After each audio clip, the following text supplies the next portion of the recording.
Alors, nous enchaînons avec un très beau titre, hein, un promoteur à mission. Les entreprises à mission, c'est quelque chose qui monte très fort depuis quelques années. On va appeler Sylvain Gernigon de RBT. Sylvain, je vous ai vu tout à l'heure, oui, voilà. Bienvenue sur scène.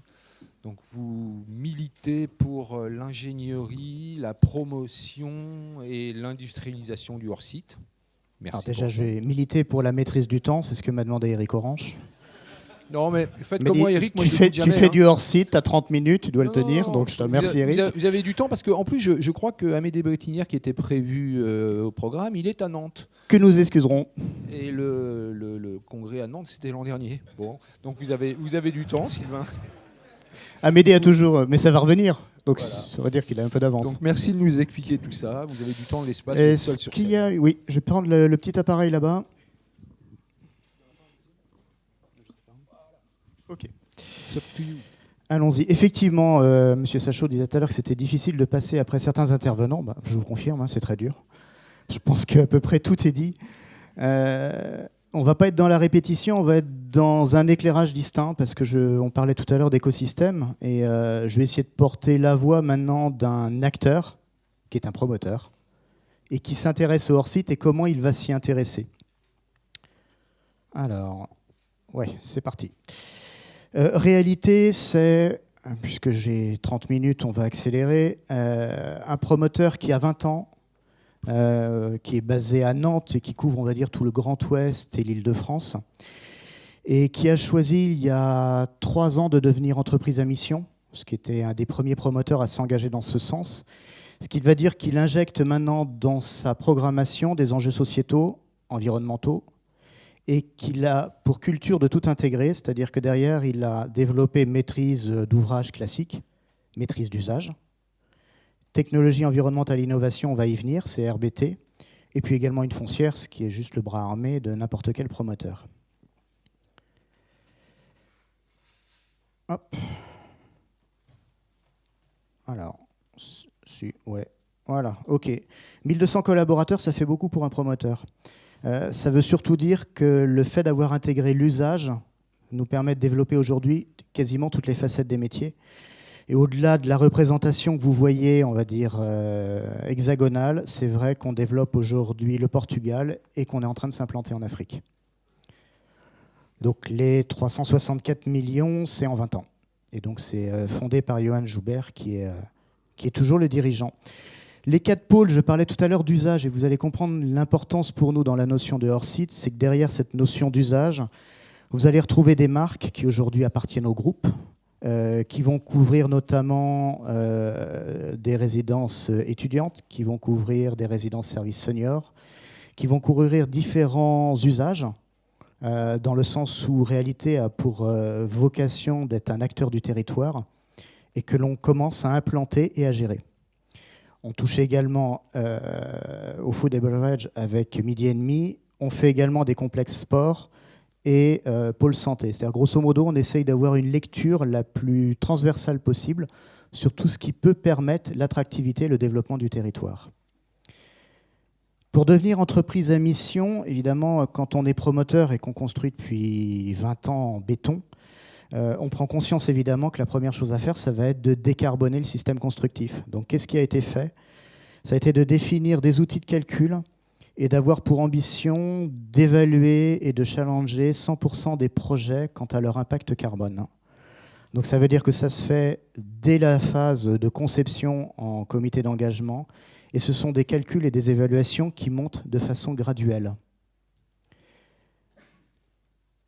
Ça veut dire aussi que l'on se fixe des objectifs, et ça veut dire que pour réaliser cela, de 2022 à 2031, la part de bois dans les systèmes constructifs, au-delà de tout le travail que l'on va faire également sur les choix d'énergie, c'est pas neutre, va quasiment doubler. Donc si on parle de bois, vous compreniez mieux l'incidence de la filiale que je représente, qui est RBT, c'est que c'est un promoteur qui a intégré une filière bois dans son groupe.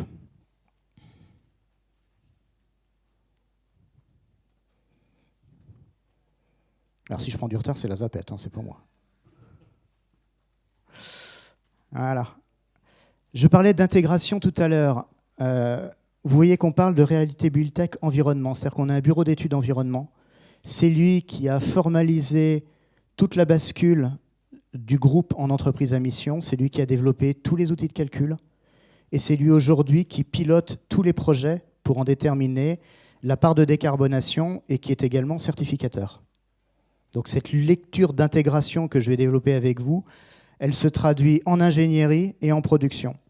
En face, vous avez l'ingénierie qui, elle, historiquement, a une culture traditionnelle, avec toute l'organisation, j'entendais tout à l'heure de la part des architectes, d'accompagnement de maîtrise d'œuvre et de gestion de projet, et qui aujourd'hui est en train d'avoir cette double culture, traditionnelle et hors site.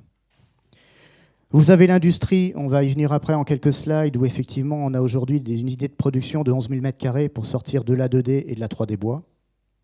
Et vous avez un pôle R&D indispensable, puisqu'on est, en termes de conception, en train d'essayer de créer ce que j'ai mis au milieu, c'est-à-dire une bibliothèque digitale produit, pour essayer de mettre à disposition de la maîtrise d'ouvrage des sous-éléments, ce que Pascal évoquait en quelque sorte tout à l'heure, pour permettre le développement et la conception de projets de bâtiments.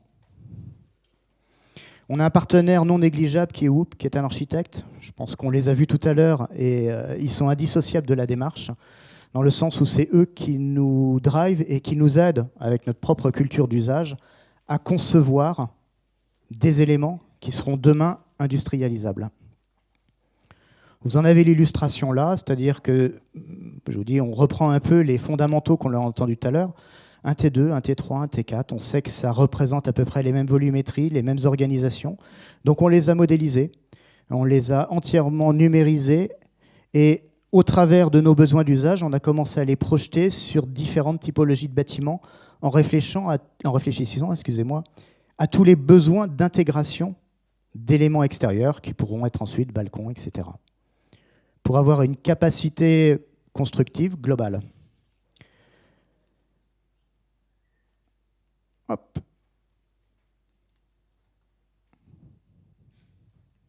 Voilà, oui, c'est quand on appuie une fois, généralement c'est en saut de 4. C'est pour ça que je vais tenir une demi-heure, je pense. Ça veut dire quoi aujourd'hui? Ça fait 3 ans qu'on a mis cette dynamique en place. Ça veut dire qu'aujourd'hui, on est capable de sortir de la 3D, de la 2D, de la 2D mixte bois-béton. On ne renie pas nos origines quand même. Et de la 2D ou 3D béton. C'est-à-dire que grosso modo, au travers de quelques références que je vais vous passer, et notamment dans le logement, on a essayé d'expérimenter un peu tous les cas d'école.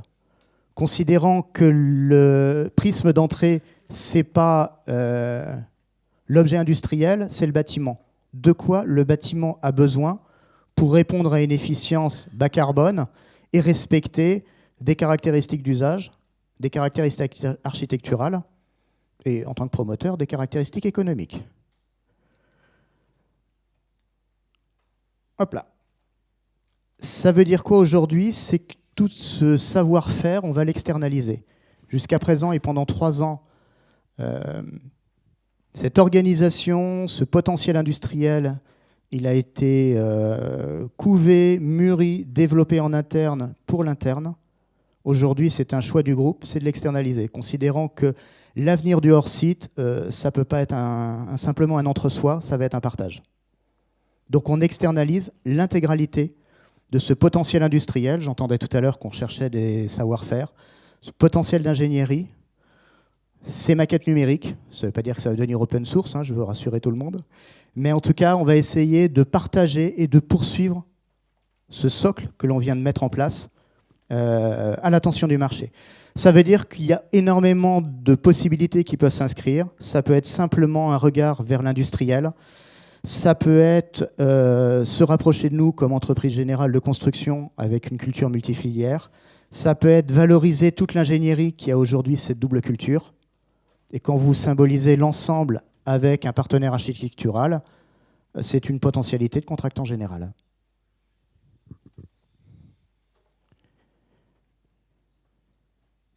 Alors, non pas en musique, mais en image, cet premier exemple qu'on a fait, qui est un projet qui est en ce moment en cours on attend la validation du PC, c'est un projet qui a été réalisé, je vais passer à l'image suivante, ce sera beaucoup plus parlant, en mixte 2D, 3D, bois, béton. C'est-à-dire qu'on a vraiment essayé de concevoir un programme global en essayant de mettre plus que le matériau, c'est le matériau et la filière au bon endroit. C'est un projet qui va sortir comme ça à 70% en bois, qu'on devrait construire à un peu plus d'1 an, à des coûts qui vont être un peu supérieurs à 2 000 € avec tout un système de géothermie intégré. Donc ça, et tous les projets que je vous présente là, sont des projets qui sont pilotés par la maîtrise d'ouvrage.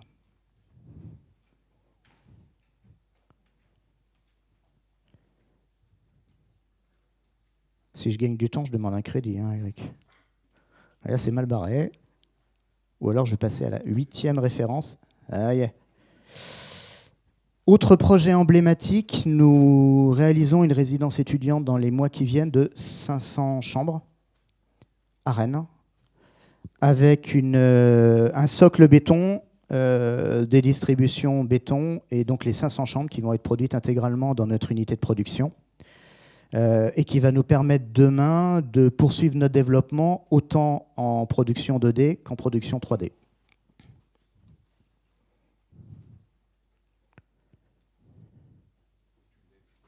Faut que je lève.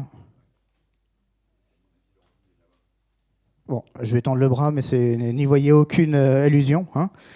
On va le faire comme ça. Ah, et ben voilà. Bon, écoutez, avant c'était des maisons 3D, mais je pense que c'est pas une nouveauté. Ça, par contre, je trouve ça intéressant parce qu'on en a encore parlé tout à l'heure.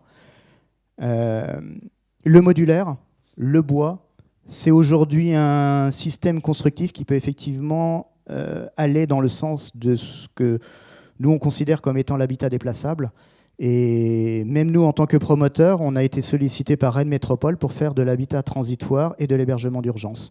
Donc grosso modo, ce que je vous présentais juste avant, à travers de ce savoir-faire modulaire résidence étudiante, il est en train de se décliner au travers d'opérations modulaires pour de l'hébergement déplaçable et transitoire.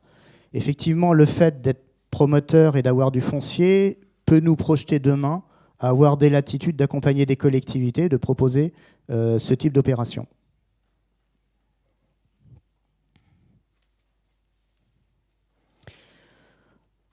On ne réfléchit pas sur un modèle totalement standardisé, même si qui dit industriel dit à un moment ou à un autre réplication, et qui dit réplication dira à un moment ou à un autre définir des codes fixes.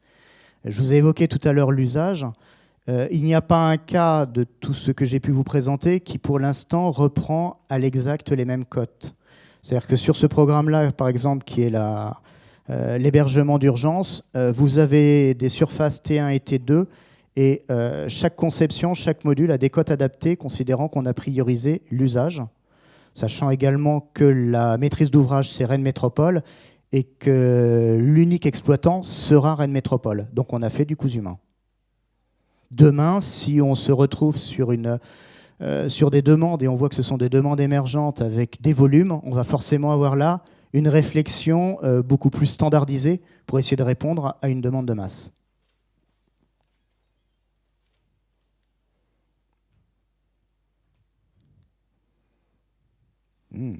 Allons, ouais, c'est pas mal. On a parlé 3D, on parle 2D bois. Je poursuis en quelque sorte ce catalogue de présentation de référence. Là, on est sur des principes de maison d'accueil pour les enfants avec Action Enfance.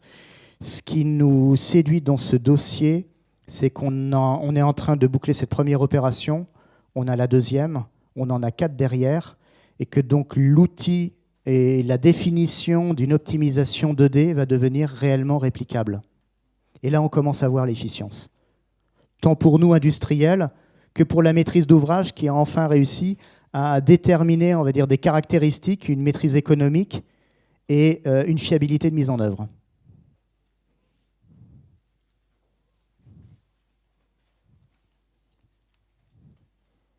J'essaye tout, hein, Eric, je crois bien. Je vais pas essayer à droite et à gauche, mais ça va pas tarder. Hop là, allons.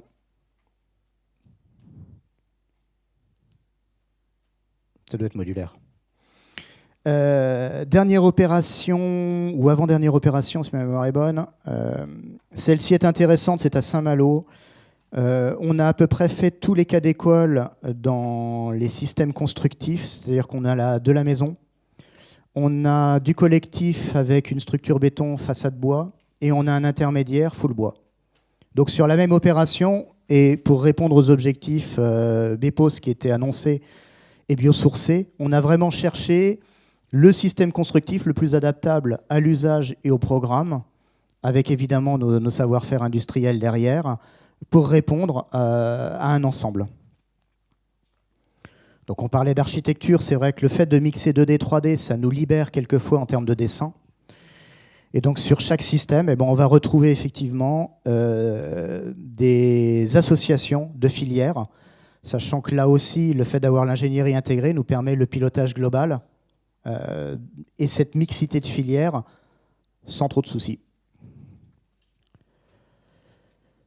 En tant que promoteur, je conclus là-dessus. Forcément, on répond à des gros concours. On parlait tout à l'heure de filières hors site. Donc on se retrouve aujourd'hui par la commande publique à être de plus en plus challengé sur des objectifs environnementaux. C'est un très gros concours qui a eu lieu donc, sur l'île de Nantes pour un très important actif et un aménageur qui est la Samoa. Si je vous en parle, c'est parce que c'est pas tant la promotion qui a piloté le projet, c'est le bureau environnement. C'est lui qui a déterminé le là en interne, c'est lui qui l'a défendu. Et pour partie, c'est ce qu'ont évoqué les équipes, c'est eux qui l'ont gagné. D'où l'importance d'essayer d'avoir l'intégralité des ressources et de l'intelligence pour essayer d'avoir les bonnes projections suivant la demande. Pour nous, aujourd'hui, c'est essentiel. Donc sur un dossier comme ça, on va mixer à peu près tous les systèmes constructifs pour sortir justement un projet avec de très fortes ambitions environnementales. Donc ça va être plancher CLT, ça va être façade bois, néanmoins structure béton pour des questions évidemment de portage, et des niveaux biosourcés qui vont être niveau 3, avec tous les engagements de certification que l'on pourra garantir derrière. Donc je reprends en fait notre intitulé. Je ne sais pas si j'ai gagné du temps, Eric. J'ai gagné du temps. Donc vous aurez du temps pour les questions. Je reprends l'intitulé. Pourquoi, on va dire, un promoteur s'engage dans le hors-site ? D'abord, c'est des choix, c'est des convictions, c'est des engagements au travers de l'entreprise à mission. Et aujourd'hui, c'est une organisation qui ne va pas rester un quant à soi, mais qui va être ouverte. Donc, vous êtes les bienvenus. Vous êtes même les bienvenus le 16 mai, puisqu'il y a une opération chez nous qui s'appelle Reborn, qui aurait dû avoir lieu le 23 mars. Donc, vous voyez, ça tombe bien avec les quelques mouvements qui nous animent en ce moment, puisqu'on l'a reporté au 16 mai. Ça veut dire qu'à cette occasion-là, à Rennes, on ouvre tout l'outil de production. On vous présente ce que je viens de vous expliquer. On va le projeter sur différents sujets parce qu'on va commencer à réfléchir énergie, jumeaux numériques. Grosso modo, c'est le temps d'après qui va pouvoir valoriser encore un peu plus le hors-site. Je vous remercie.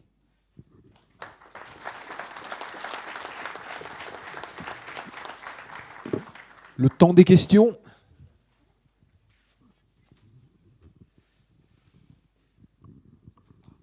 Pascal. Excuse-moi, je ne vais pas commencer par toi, je vais commencer ici et on viendra après. Bonjour, merci pour votre présentation. Je suis Frédéric Omar du groupe Taika. Nous sommes nouveaux membres du hors-site en France et nous sommes fabricants depuis 60 ans de tubes et de raccords en matériaux de synthèse, PVC, polypropylène, polyéthylène ou autre. Nous lançons en France une activité de préfabrication qui existe déjà depuis 15 ans aux Pays-Bas. Et j'entends beaucoup parler de structure, mais là, en l'occurrence, pour vous, promoteurs, je vois que vous allez un peu plus loin dans la démarche et également peut-être intégrer le second œuvre dans vos réflexions.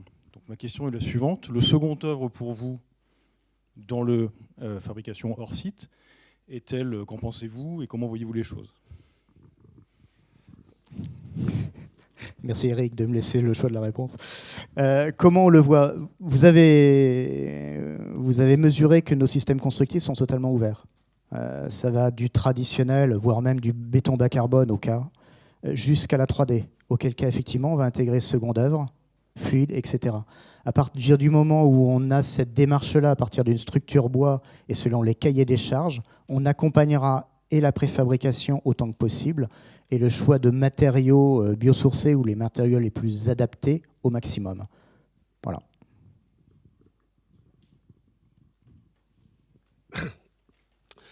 Alors, vous avez choisi d'intégrer finalement l'ensemble de la chaîne, y compris les outils de production.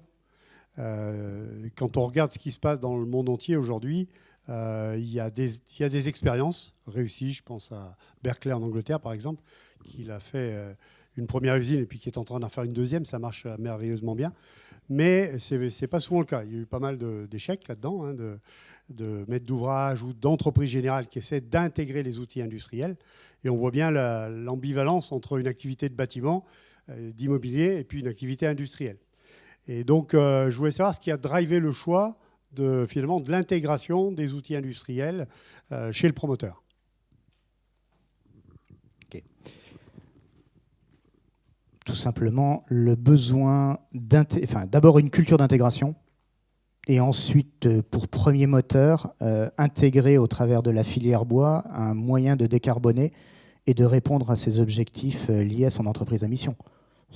Je suis arrivé après, mais en tout cas, si on reprend l'historique, c'est clairement ça.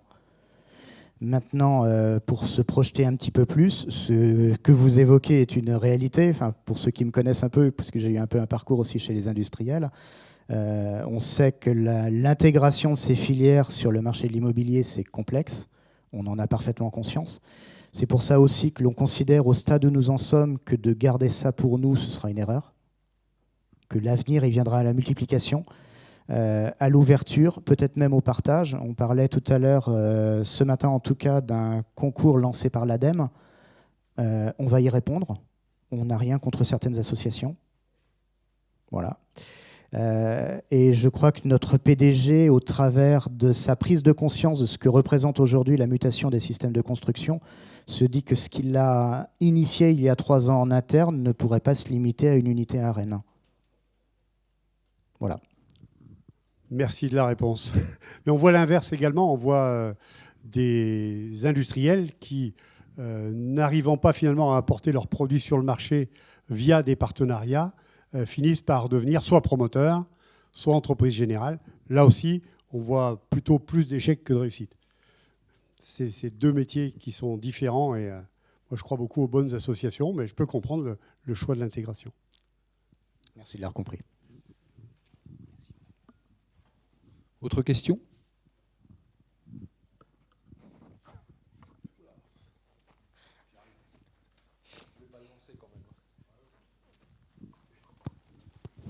Je sens que je vais être gâté. C'est la question surprise. Jean-Jacques WBI, on se connaît, Sylvain. J'ai vu que tu faisais une opération où il y avait du full 3D, du full 2D bois et du mixte bois-béton. On est un peu full. Ouais. Les grilles tarifaires, tout corps d'État, hors VRD, au mètre carré shop, ça dit quoi? Et t'as pas le droit au joker. Bon, on va plutôt va jouer, tout simplement. Non, mais je ne donnerai pas de prix, évidemment. Vous l'aurez aussi mesuré, c'est cette année qu'on sort tous ces programmes.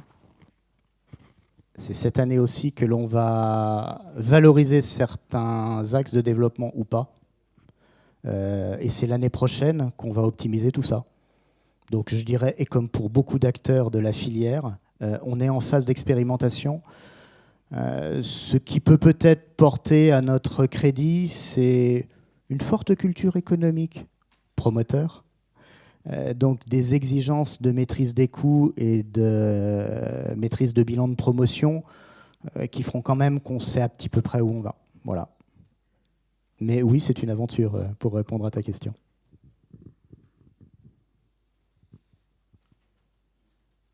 Une dernière. Bon.